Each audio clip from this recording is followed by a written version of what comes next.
하나님 말씀 골로새서 1장 1절에서 8절의 말씀입니다.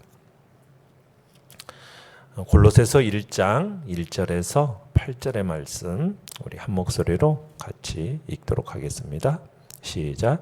하나님의 뜻으로 말미암아 그리스도 예수의 사도된 바울과 형제 디모데는 골로새에 있는 성도들 곧 그리스도 안에서 신실한 형제들에게 편지하노니 우리 아버지 하나님으로부터 은혜와 평강이 너희에게 있을지어다. 우리가 너희를 위하여 기도할 때마다 하나님 곧 우리 주 예수 그리스도의 아버지께 감사하노라. 이는 그리스도 예수 안에 너희의 믿음과 모든 성도에 대한 사랑을 들었으며 너희를 위하여 하늘에 쌓아둔 소망으로 말미암이니 곧 너희가 전에 복음 진리의 말씀을 들은 것이라. 이 복음이 이미 너희에게 이름에 너희가 듣고 참으로 하나님의 은혜를 깨달은 날부터 너희 중에서와 같이 또한 온 천하에서도 열매를 맺어 자라는도다. 이와 같이 우리와 함께 종된 사랑하는 에바브라에게 너희가 배웠나니 그는 너희를 위한 그리스도의 신실한 일꾼이요 성령 안에서 너희 사랑을 우리에게 알린 자니라. 아멘. 오늘 말씀의 제목은 복음 먹고 자라는 열매라는 제목으로 말씀을 나눕니다. 이 골로새서는 우리가 본 에베소서, 빌립보서 그리고 빌레몬서와 더불어서 옥중서신이라고 하죠. 로마 감옥에서 옥중 생활할 때 사도 바울이 기록한 옥중서신 중에 하나가 골로새서입니다. 이 골로새서는 이미 계시된 이 구속의 진리를 각 교회의 사정에 맞게 보다 자세히 풀어 설명하고 있습니다. 그러니까 성도의 신앙의 대상인 이 그리스도에 대한 바르고 정확한 이해를 바탕으로 하고 있는데 이 당시 이단에 대한 경계 그리고 그리스도를 따르는 자로서의 거룩한 삶 이것을 요청하고 있는 내용이 이 골로새서에 들어있는 내용입니다. 사실 이 골로새서는 골로새라는 지역에서 세워진 이 교회는 바울이 직접 개척한 교회가 아닙니다.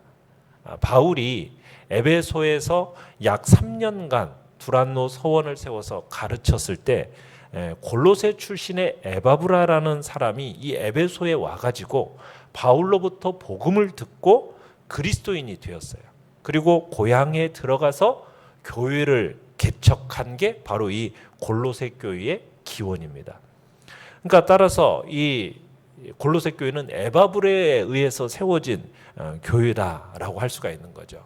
그러니까 바울은 이 에바브라에 의해서 세워진 이 교회에 편지를 쓰면서 자신을 뭐라고 소개하고 있습니까? 1절에서 하나님의 뜻으로 말미암아 그리스도 예수도 된 바울이라고 하면서 이게 이제 자신의 이 에바브라를 통해서 전달받은 이 복음이나 또 이 서신을 통해서 받게 될 내용이 동일하게 하나님으로부터 받게 된 것을 강조하고 있는 겁니다.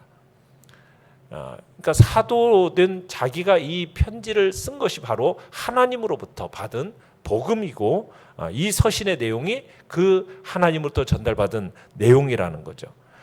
당시 왜 이것을 주장했냐면 당시 골로새 교회에 영지주의자들이 들어와서 이단이 이 영지주의자들의 영향을 받고 있었기 때문입니다. 그래서 바울이 전한 복음, 이 복음을 가르치는 에바브라, 이 에바브라의 가르침이 이 영지주의자들이 전부가 아니다 이렇게 주장을 한 거예요. 그러면서 거기다가 다른 어떤 것을 덧붙여 가르치려고 했던 것입니다. 그래서 바울이 자신의 사도직의 기원을 밝히고 있는 거죠.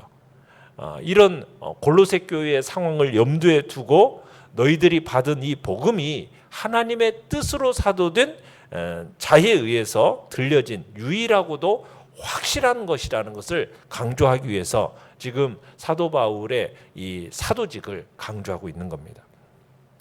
내용 관찰 문제 1번입니다.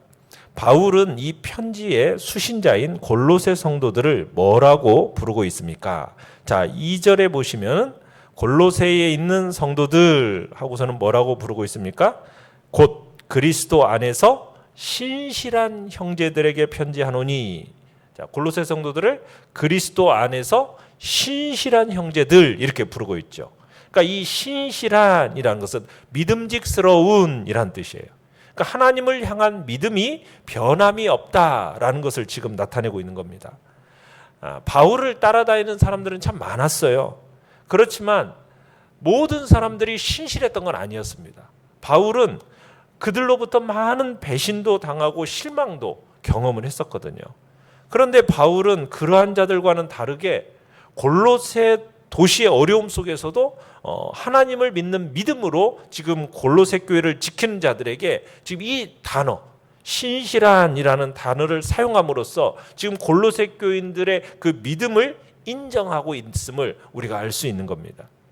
지금 골로새 교회 안에는 영적인 혼란함을 비롯한 많은 어려움이 있었어요. 그런데 그 어려움 속에서 이 교회를 떠나지 않고 끝까지 지켜낸 자들이라는 거죠. 신실하게 하나님의 인자하심을 믿으면서 교회를 섬기는 이 성도들, 그들을 가리켜서 바울은 특별히 신실한 형제들이라고 부르고 있는 것입니다. 내용과 질문제 2번입니다. 골로새 교회를 세운 에바브라는 어떤 사람입니까? 자, 7절, 8절 같이 한번 읽어보겠습니다. 시작. 이와 같이 우리와 함께 종된 사랑하는 에바브라에게 너희가 배웠나니 그는 너희를 위한 그리스도의 신실한 일꾼이요 성령 안에서 너희 사랑을 우리에게 알린 자니라. 자, 바울은 에바브라를 뭐라고 소개하고 있습니까? 함께 종된 이렇게 되어 있죠. 7절에서 우리와 함께 종된 자 그렇게 설명하면서 너희를 위한 그리스도의 신실한 일꾼 이렇게 묘사를 하고 있습니다. 그러니까 바울이 하나님의 종인 것처럼 에바브라 역시 그와 동등한 위치에 있는 하나님의 종 이렇게 지금 지적하고 있는 겁니다. 그리고 에바브라를 그리스도의 신실한 일꾼 이렇게 부르고 있는데 바로 이 에바브라가 지금 골로새 교회를 책임지고 섬기고 있는 하나님의 사역자임을 지금 인정하는 호칭입니다.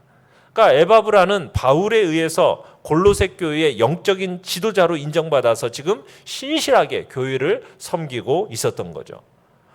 그러면서 8절에서 골로새 교회는 성령 안에서 사랑을 나누고 있는 교회 이렇게 이제 지금 나타나고 있는 거죠. 성령 안에서 너희 사랑을 그러니까 성령 안에서 사랑을 나누고 있는 교회예요. 이 소식을 에바브라가 바울과 디모데를 방문해 가지고 그들에게 말해줬던 겁니다. 그러니까 골로새 교인들 사이에서는 활발하게 사랑의 운동이 일어나고 있었던 거예요. 근데 이것은 무엇으로 말미암아 일어난 일이라고요? 성령의 활동의 결과로 발생된 것이다. 지금 얘기하고 있는 겁니다. 그러니까 에바브라가 전한 이 사랑은 성령으로 말미암아 우리의 마음에 부음받은 그 하나님의 사랑으로 믿음 안에서 한 형제된 자매들이 느낄 수 있는 그런 성도들 간의 형제의 동역애라고 볼 수가 있는 겁니다. 성령 안에서 나누게 된 이러한 사랑의 교제로 인해서 하나가 되었던 거죠. 자, 연구와 묵상 문제 3번입니다. 바울이 골로새 교회를 위해 기도할 때마다 하나님께 감사하는 이유는 무엇입니까?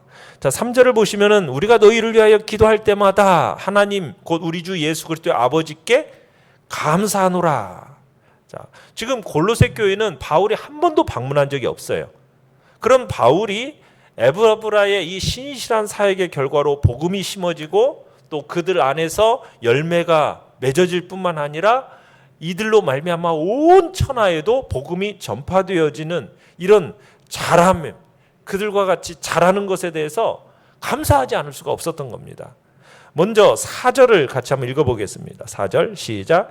이는 그리스도 예수 안에 너희 믿음과 모든 성도에 대한 사랑을 들었음이요. 자, 여기서 감사의 이유는 바울이 그들이 지닌 믿음, 사랑에 대한 소식을 들었기 때문이라는 거죠. 바울은 골로새 교회가 문제가 없는 것은 아니지만 전반적으로 그들이 신앙 안에서 열매가 맺어져 자라가고 있다라는 이 소식을 에바브라를 통해서 전해 들었어요. 바울은 이 소식을 딱 듣고 난 뒤에 골로새 교인들에게 서신을 보내면서 그들 속에서 역사하신 그 하나님의 일하심에 대해서 먼저 언급하고 감사하고 있는 겁니다. 자, 그런데 이 골로새 교인들이 가지고 있었던 이 믿음, 소망, 사랑, 여러분 이것에 대해서 언급을 할 때 밋밋하게 지금 믿음, 소망, 사랑 이렇게 얘기하는 게 아니라 어떻게 지금 얘기를 하고 있습니까? 4절에 보면 그리스도 예수 안에 너희의 믿음 이렇게 얘기를 하고요. 그 다음에 모든 성도에 대한 사랑, 그 다음에 5절에 보면 하늘에 쌓아둔 소망 이렇게 지금 얘기를 하고 있어요. 이렇게 표현을 하고 있어요. 그러니까 골로새 교회가 가지고 있었던 구체적인 믿음, 사랑, 소망의 내용을 지금 밝히면서 감사하고 있는데 바울이 첫 번째로 감사한 이유는 뭐냐면 그리스도 예수 안에 있는 그들의 믿음 때문이었어요. 그리스도 예수 안에 있는 믿음이라는 것은 예수 그리스도를 자신의 인생의 주인으로 모시고 그분의 인도하심을 따라서 그 안에서 움직이고 발전하고 성장하고 있는 이 살아있는 믿음을 지금 가리키고 있는 겁니다. 당시 이 골로새라는 지역은 그 주변에 히에라볼리, 라오디게아 이 지역들은 굉장히 그 주변은 부유한 지역들이었어요. 발달한 도시였습니다. 그에 비하면은 이 골로새라는 지역은 피폐한 도시였어요. 그 당시에 지진도 2번이나 일어나면서 굉장히 피폐된 삶을 살아야만 했는데 그런데 이들은 주님 안에서 믿음의 터를 굳게 세우고 살아가는 모습을 보여줬다는 거죠. 이런 골로새 교인들의 믿음으로 인해서 정말 바울은 감사를 하고 있는 겁니다. 그러면서 두 번째로 감사하고 있는 이유는 골로새 성도들이 가지고 있는 모든 성도에 대한 사랑 때문이었습니다. 그러니까 모든 성도를 향하여 이 골로새 교인들이 가지고 있는 이 사랑 때문에 감사를 하고 있는 거예요. 근데 이 사랑이라는 단어가 아가페라는 단어를 사용하고 있는데 아가페 하면은 무슨 뜻입니까? 인간에 대한 하나님의 무조건적인 사랑이 아가페거든요. 그러니까 지금 이 본문에서 바로 하나님의 무조건적인 그 사랑에 대한 정신으로 다른 사람들을 향해서 이 사랑을 나타내고 있었다는 거예요. 실천적인 사랑을 나타내고 있었다는 사실입니다. 골로새 지역은 2번이나 큰 지진을 겪었던 지역이에요. 그러니까 경제적으로 얼마나 어렵겠습니까? 매우 큰 어려움에 직면해 있었는 지역인데 이런 어려움 가운데서도 골로새 교회 안에서는 마치 초대교회에 나타났던 그 아름다운 사랑의 나눔이 지속적으로 되어지고 있었던 거예요. 그러니까 이런 나눔이 모든 성도들을 향한 것이었어요. 어떤 편애하고 자기들끼리가 아니라 모든 성도들에게 보편적으로 나타나고 있었던 거예요. 그래서 바울은 이 골로새 교인들의 이런 이웃사랑에 대한 실천적 사랑에 대한 나눔 이것으로 인하여서 하나님께 감사하고 있었던 겁니다. 바울이 또 세 번째 감사한 이유는 5절에서 하늘에 쌓아둔 소망 때문이었어요. 이 소망이라는 것은 그들이 복음 곧 진리의 말씀을 통해 들은 후에 이 믿음이 생겨서 거기서부터 기인한 소망입니다. 그러니까 그리스도인들의 궁극적인 목표는 무엇입니까? 이 땅에서 우리가 뭔가를 이루려는 게 아니잖아요. 우리의 궁극적인 소망은 어디에 있습니까? 하늘에 있어요. 미래에 이루어질 천국에서의 그 영광스러운 삶이 우리들의 소망입니다. 이 당시 골로새라는 지역에서는 여전히 세속적인 관심, 세속적인 목표 속에서 오직 자신과 가족을 위해서만 살아가는 사람들이 많이 있었어요. 그런데 이 골로새 교인들은 이들과는 달리 하늘에 대한 소망을 쌓아두고 살아가고 있었다라는 겁니다. 바울은 이런 골로새 성도들이 가진 소망을 인해서 감사하고 있었던 거죠. 그러니까 바울은 당시 골로새 교인들이 신앙생활의 유일한 기준, 바로 그리스도의 복음에 입각해서 살고 있음을 칭찬하고 있는 것입니다. 느낀 점 4번입니다. 복음은 그것을 듣고 깨닫는 순간부터 자라며 열매 맺는 특성이 있습니다. 이 사실에서 무엇을 느낍니까? 자, 복음이라는 것은 하나님의 말씀입니다. 그 하나님의 말씀에는 뭐가 있습니까? 신성한 생명력이 있어요. 구원의 능력이 있음을 우리는 느끼는 거예요. 그러니까 이 하나님의 말씀, 복음이 심어지는, 이 심어지는 곳마다 그 복음에는 신성한 생명과 능력이 있기 때문에, 구원의 능력이 있기 때문에 어떤 일이 일어나요? 열매 맺는, 자라서 열매 맺는 역사가 일어나게 되어 있다는 거예요. 그런데 이 복음의 말씀을 듣고 깨닫는 순간부터 자라나고 열매 맺게 되어지는 겁니다. 우리가 그래서 하나님의 말씀을 우리가 계속 묵상하고 그 말씀이 내 마음속에 들려진 말씀을 깨닫는 일이 굉장히 중요한 거예요. 왜? 깨닫는 순간부터 어떤 일이 일어나요? 자라고 열매 맺는 역사가 일어나기 때문입니다. 그래서 하나님의 말씀이 중요한 거예요. 왜? 그 안에 신성한 생명력이 있고 구원의 능력이 있기 때문인 겁니다. 골로새 사람들은 에바브라가 가르친 그 복음을 듣고 그걸 철저히 깨달아 알았기 때문에 그 가운데 믿음의 역사가 일어났고 그리고 성장하는 사람들이 많이 생겨나게 됐던 겁니다. 바울은 이것을 열매 맺어 자란다라는 어떤 상징적인 표현으로서 전달한 거예요. 진리의 복음이 선포되어지는 곳에 진리의 선한 열매들이 끊임없이 맺어지고 있다라는 거죠. 이때 맺어지는 열매는 구체적으로는 성령의 열매라고 할 수 있겠죠. 하나님을 깊이 알아가는 성숙함의 표지로서 성령의 열매들이 맺어져 갔을 것입니다. 자란다, 성장한다. 그것은 성장한다라는 것은 뭐예요? 예수 그리스도를 점점 닮아간다라는 의미인 겁니다. 골로새 사람들은 이 에바브라를 통해서 듣게 된 복음을 깨달은 그 순간부터 많은 사람들이 그리스도인이 되었을 뿐만 아니라 그 믿음 안에서 그리스도를 닮아가는 성도들로 성장하고 있었던 겁니다. 여러분, 그런데 더욱 고무적인 사실은 뭐냐면 그러한 현상이 너희 중에서와 같이 온 천하에서도 열매를 맺어 자라는도다. 온 천하. 골로새 지역만이 아니라는 거예요. 온 천하에서, 이 온 천하라는 말은 뭐냐면 이 당시 로마의 지배력 안에 있었던 로마 제국 전체를 가리키는 겁니다. 로마 전체 영토를 지칭하는 거예요. 그러니까 여러분, 오순절 성령 강림이 있었던 시기로부터 지금 이 골로새 서신이 전해졌을 때가 약 30년 정도가 지났을 그때거든요. 자, 그런데 이때 기독교인이 얼마로 추정하고 있느냐면 약 50만 명이 개종했다라고 얘기하고 있어요. 50만 명. 그러니까 여러분, 오순절 성령 강림 사건 때 3,000명, 5,000명 이런 정도였는데 30년이 지난 후에 50만 명이라면은 이 굉장한 많은 사람들이 예수 그리스도를 믿고 개종하는 역사들이 일어나게 됐던 겁니다. 이게 다 주의 능력이 그들 가운데서 놀랍게 활발하게 역사하고 있었기 때문이에요. 자, 그런데 무엇이 도구가 되어지는 겁니까? 바로 하나님의 말씀이 도구가 되어져서 그 말씀을 듣고 깨달아지면은 그 다음부터는 놀라운 역사들이 세상 가운데 나타나게 되어지는 거죠. 그래서 우리도 바로 이 하나님의 말씀을 우리는 듣고 깨닫는 일에 힘써야 할 뿐만 아니라 그 깨달은 바를 세상 가운데 선포할 때 그 말씀은 허공에 던져지는 그런 말이 아니라 정말 사람들의 마음속에 박혀질 때 그것은 살아있는 능력의 말씀으로서 구원의 역사를 일으키고 그래서 사람들을 변화시켜서 점점 예수 그리스도를 닮아가는 그런 놀라운 능력을 발휘하는 그런 말씀이라는 것을 우리가 기억하고 그 말씀을 우리의 마음속에 새기는 작업과 함께 선포하는 일이 우리 안에서 풍성하게 일어나기를 간절히 축원합니다. 결단과 적용 5번입니다.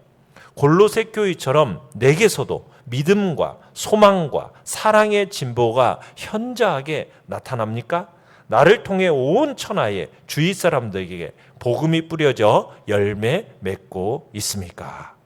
우리가 하나님의 진리의 말씀을 마음속에 열심히 듣고 또 깨닫는 만큼 믿음과 사랑과 소망의 진보의 역사가 나타나게 하시고 또 우리를 통해 깨달은 말씀이 선포되어질 때마다 구원과 생명의 역사가 충만하게 나타나게 해달라고 기도하며 나가시길 바랍니다. 오늘의 기도 같이 읽겠습니다. 시작. 믿음이 더욱 견고해지고 천국에 대한 소망이 더욱 커지며 하나님과 이웃을 향한 사랑이 제 손과 발을 통해 표현되어 많은 열매를 맺게 하소서. 아멘. 말씀을 생각하면서 기도하시고요. 연약한 우리의 지체들을 위해서 기도해 주시기 바랍니다. 또 우리 교회에서 진행되고 있는 띵크 스터디 클럽 메타인지 교육이 또 우리의 세대, 다음 세대 아이들에게 잘 적용되어져서 또 우리의 다음 세대를 세워가는 복된 도구로 또 쓰임 받게 해달라고. 지금 계속해서 이제 코치 인턴 교육이 진행되어지고 있고 또 위에를 또 우리가 어떻게 리모델링할지 잘 또 지혜롭게 해나갈 수 있게 해달라고 또한 기도해 주시기 바랍니다. 주여, 우리 세 번 부르짖으며 나아가겠습니다.